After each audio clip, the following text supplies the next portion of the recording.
বাতিলের উৎখাতে তাই আমরা বজ্র কঠোর ভাঙবো তাগুতি ঠিকানা।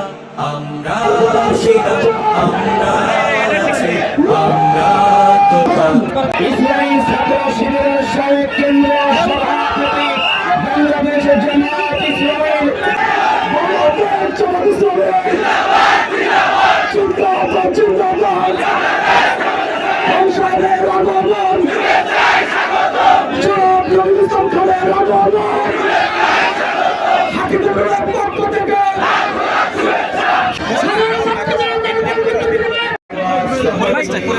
আপনারা জানেন মোরা দুর্জয়, মোরা নির্ভীক, অস্ত্র আঘাতে রোখা যাবে না, যাবে না।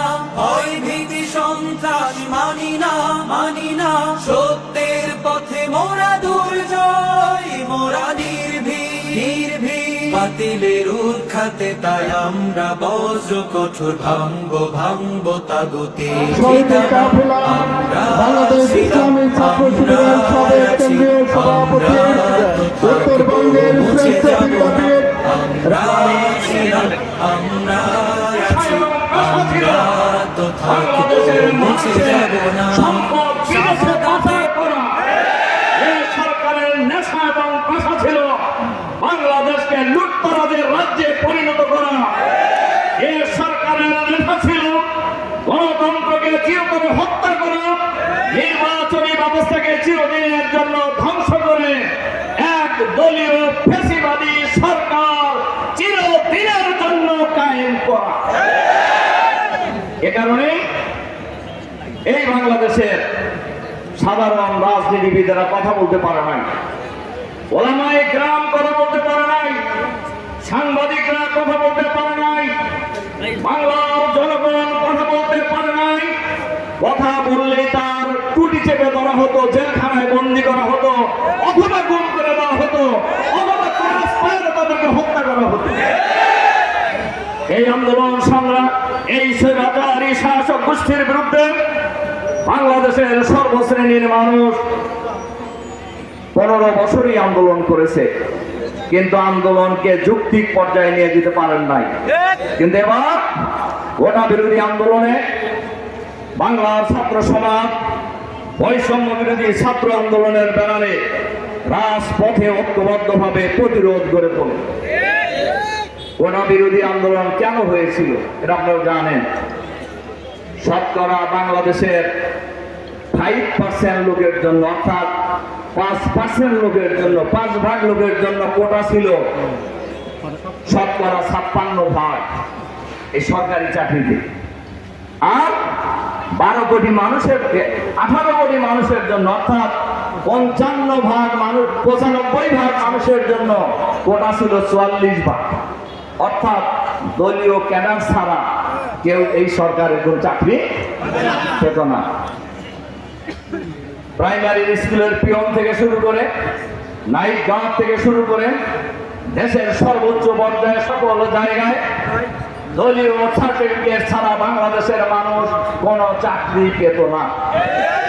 বাংলাদেশের সকল মানুষকে আওয়ামী লীগ করে, এই দেশকে আওয়ামী লীগের বাপের, শেখ হাসিনার বাপের, এই দেশকে লুটিপুটে খেয়ে যা খুশি তাই করেছে, বাপ-দাদার পৈতৃক সম্পত্তি মনে করে বাংলাদেশের মানুষকে গোলামের জিঞ্জিরে পরিণত করে এই বাংলার স্বাধীনতার সার্বভৌমত্বকে ভারতের হাতে তুলে দেওয়ার জন্য সকল আয়োজন করেছিল এই গছিনী বেগম। কিন্তু ছাত্র জনতার এই আন্দোলন, বৈষম্য বিরোধী ছাত্র আন্দোলনের ব্যানারে বাংলার কৃষক, শ্রমিক, রিক্সাওয়ালা, ভ্যানওয়ালা, খেটে খাওয়া মানুষ, এমনকি বাচ্চার মায়েরা শিশুকে কোলে নিয়ে এই ছাত্র আন্দোলনের সাথে একাত্মতা ঘোষণা করে রাজপথে নেমেছে। সুতরাং সকল শ্রেণী পেশা ছাত্রদের ঐক্যবদ্ধ আন্দোলনের মধ্য দিয়ে গত 5ই আগস্ট স্বৈরাচারী ফ্যাসিবাদী সরকার পালাতে বাধ্য হয়েছে। 3 দিন আগে বলেন শেখ হাসিনা পালায় না, ব্যাংসায় গেছিল। এই ব্যাংসামে কিন্তু তার পতনের আরেকটা কারণ। এখন বাংলাদেশের প্রধানমন্ত্রীর দায়িত্বে আছে কি? ডক্টর ইউনূস নোবেল বিজয়ী। এই ভদ্রলোককে প্রতিদিন একবার করে পদ্মা নদীতে চুবে। ইউনূস কোথায় আর আপনি কোথায়? ইউনূস কোথায় আর আপনি কোথায়? যাদেরকে ডান্ডা বেরি পড়ায় পড়ায় কোটে উঠাইতেন তারা কোথায় আর আপনারা কোথায়? সংখ্যালঘু, সংখ্যালঘু আমরা বলি না, তারা বাংলাদেশের নাগরিক। তারা বাংলাদেশের নাগরিক। একজন মুসলমানেরও নাগরিক হিসাবে যে অধিকার আছে, একজন অমুসলিমেরও সেই অধিকার আছে নাগরিক হিসাবে। সুতরাং এদের বাড়ি ঘরে হামলা করে একটা বিশেষ রাজনৈতিক দলের উপর তারা দায় চাপাইত, এবং এরা কিন্তু প্রমাণ আছে কারা করত। এবার আমরা শুরুতেই নির্দেশ দিয়েছি, 5 তারিখেই আমরা নির্দেশ দিয়েছি সারা বাংলাদেশে স্বৈরাচারী শাসক গোষ্ঠীর যখন পতন হয়েছে তখনই আমরা নির্দেশ দিয়েছি যে অমুসলিমদের সম্পদ আমাদের কাছে আমানত, অমুসলিমদের মন্দির আমাদের কাছে আমানত, তাদের বাড়ি ঘর আমাদের আমানত। এই উল্লাপাড়ায় আমাদের লোকেরা মন্দির পাহারা দিয়েছে, তাই নাই? এমনকি এই থানাও আমাদের লোকেরা পাহারা দিয়েছে, আমাদের লোকদেরকে গুলি করে হত্যা করা হয়েছে। এই থানার ভিতরে ওসির নেতৃত্বে এক সময় আমাদের শহীদ সাইদুর রহমানকে গুলি করে হত্যা করেছে। এরকম অনেক লোককেই হত্যা করা হয়েছে। আমরা চাই এই উল্লাপাড়া একটা শান্তির উল্লাপাড়া হোক, এটা সমৃদ্ধির উল্লাপাড়া হোক।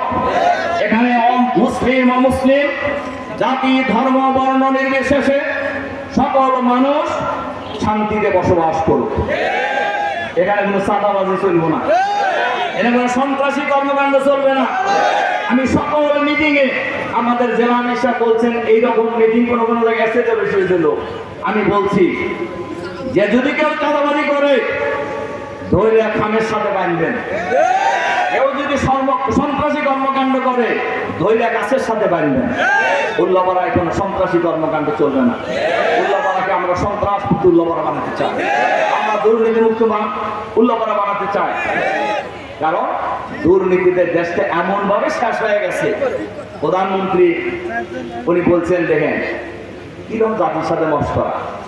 এই পালানোর 2 দিন আগেই বলছে আমার পিওনেরও 400 কোটি টাকা বলছে না, হেলিকপ্টার ছাড়া নাকি চলে না। আমরা সবাই জানি, আমার রাজনীতি যারা করে তাদের কারো জানা বাকি নাই। নোয়াখালী থেকে কামলা হিসেবে আনছিল তাকে বাড়িতে ভট্টর মুসার জন্য, সে একসময় খুব পাওয়ারফুল হয়ে গেল এবং 400 কোটি টাকা যে সে ইনকাম করছে বানাইছে একজন বড় মুসাল লোক। পিওন উনি পিওন পরিচয় দিচ্ছে, আসলে কিন্তু পিওন সে ছিল কাজের লোক ছিল। সে যদি 400 কোটি টাকার মালিক হয়, হেলিকপ্টার ছাড়া না চলে, তার বাড়ির মালিক কি পরিমাণ চুরি করছে আপনি এখন ধরেন। শুধু একটা প্রজেক্ট আপনারা পত্রিকায় দেখছেন, সাংবাদিক বন্ধুরা আছেন, সাংবাদিকরাই দেখছে, এটা আমার বানানো কথা না, যে শুধুমাত্র একটা প্রজেক্টে বাংলাদেশে একমাত্র আণবিক বিদ্যুৎ কেন্দ্র, পারমাণবিক বিদ্যুৎ কেন্দ্র কোন জায়গায়? এই সূর্যের উপরে। একই প্রকল্প ইন্ডিয়ায় হয়েছে 13,000 কোটি টাকা দিয়ে, আর এটার বাজেট ছিল 1,13,000 কোটি, পরে আরো বাড়াইছি। এই টাকার মধ্যে 59,000 কোটি টাকা ওই বাড়ির মালিকের পকেটে গেছে। ওই বাড়ির মালিক মানে বলুন তো, পিওন 400 কোটি টাকার মালিক। তাহলে এই দেশটাকে কি রকম বাপদাদার সম্পত্তি মনে করে লুটপাট করছে তারা, আপনি বলেন। এই হাত থেকে দেশকে মুক্ত করতে হবে, দুর্নীতিবাজদের হাত থেকে দেশকে মুক্ত করতে হবে। আগামী দিনে আমরা এই বাংলাদেশটাকে সুন্দর বাংলাদেশ হিসেবে গড়ে তুলতে চাই, সমৃদ্ধ বাংলাদেশ হিসেবে গড়ে তুলতে চাই। এই দেশের সকল শ্রেণী পেশার মানুষ, মুসলিম অমুসলিম, জাতি ধর্ম বর্ণ নির্বিশেষে আমরা ঐক্যবদ্ধভাবে দেশকে গঠন করার জন্য সামনে এগিয়ে যাবো ইনশাআল্লাহ। এক্ষেত্রে উল্লাপাড়া হবে মডেল, এক্ষেত্রে উল্লাপাড়া হবে মডেল। উল্লাপাড়াকে সন্ত্রাস মুক্ত উল্লাপাড়া করার জন্য, দুর্নীতি মুক্ত উল্লাপাড়া করার জন্য, চাঁদাবাজ মুক্ত উল্লাপাড়া করার জন্য আপনাদের সাথে কাঁধে কাঁধ মিলিয়ে আগামী দিনে আমি একজন কর্মী হিসাবে ভূমিকা পালন করবো ইনশাআল্লাহ। উল্লাপাড়া হয় শান্তির উল্লাপাড়া, অশান্তির উল্লাপাড়া, সমৃদ্ধির উল্লাপাড়া। আমরা আগামী দিনে বাংলাদেশকে একটি সুখী সমৃদ্ধশালী ইনসাফপূর্ণ সাম্যর ভিত্তিতে ইসলামের ভিত্তিতে একটি আধুনিক বাংলাদেশ হিসেবে গড়ে তুলবো ইনশাআল্লাহ। আল্লাহ তাআলা আমাদেরকে সেই তৌফিক দান করুন। এই কথাগুলি বলেই আপনাদের প্রতি আবারও আন্তরিক সালাম জানিয়ে যারা এই আন্দোলনে শহীদ হয়েছেন সকল শহীদদেরকে